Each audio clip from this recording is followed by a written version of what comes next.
it's Wednesday of wacky, fun, GI-free fun day. Wednesday is wear a wacky outfit.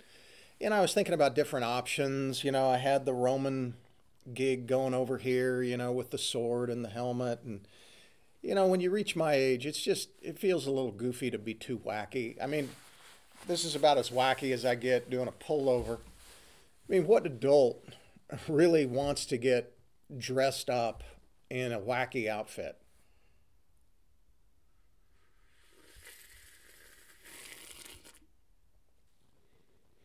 Well, it is tomorrow, just a heads up, is National Day of Prayer. Yeah, so today's Wednesday. Tomorrow, Thursday, the 7th, will be National Day of Prayer. And here's a activity. It's hard for us to do activities together, but this is what a group has put together. At 5:45 to 6:30 at the hospital will be a drive-in where you can pull your car up, not get out of your vehicle. There will be some people leading whoever shows up in prayer. You can tune in. They'll have a radio station for you to tune into. So kind of a cool way that you could celebrate National Day of Prayer tomorrow. We have been looking at life lessons from Joseph. In chapter 37, verses 1 through 11, on Monday, we looked at jealousy was established. And then in chapter 37, 12 through 36, Joseph was sold. And now we pick up the story and track Joseph's story in Egypt. It's found in chapter 39, verses 1 through 23 of the book of Genesis. Again, push the stop button, read it as a family. Chapter 39, verses 1 through 23. Go ahead and stop and read that passage before I dissect it. Here's the situation. Potiphar was in charge of Pharaoh's security. He became the master of Joseph. And because God was with Joseph, Joseph became successful. He was placed in charge of Potiphar's household.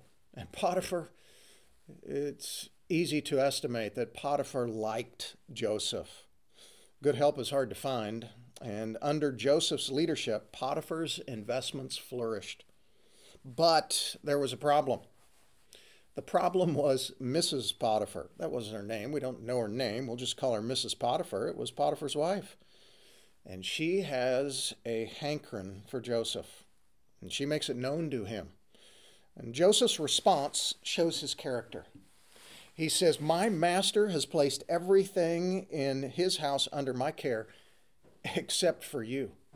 Let me read chapter 39, verse 10.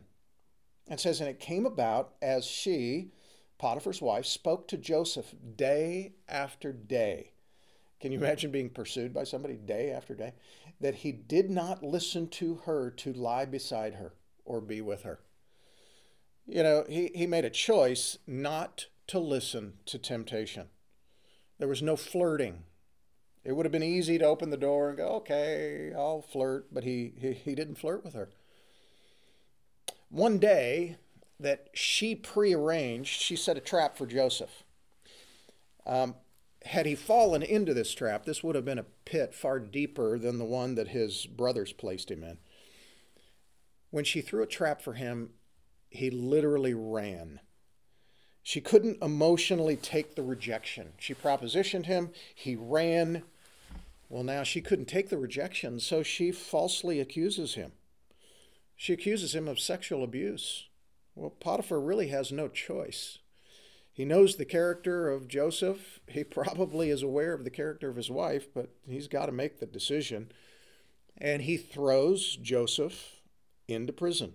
Here's the principle. Joseph would rather be right with God and guilty in the eyes of men than for men to look favorably upon him and for him to be out of fellowship with God. Decisions need to be made before the temptation comes. So the question becomes, which do you value more? The admiration of men or to be in right standing with God?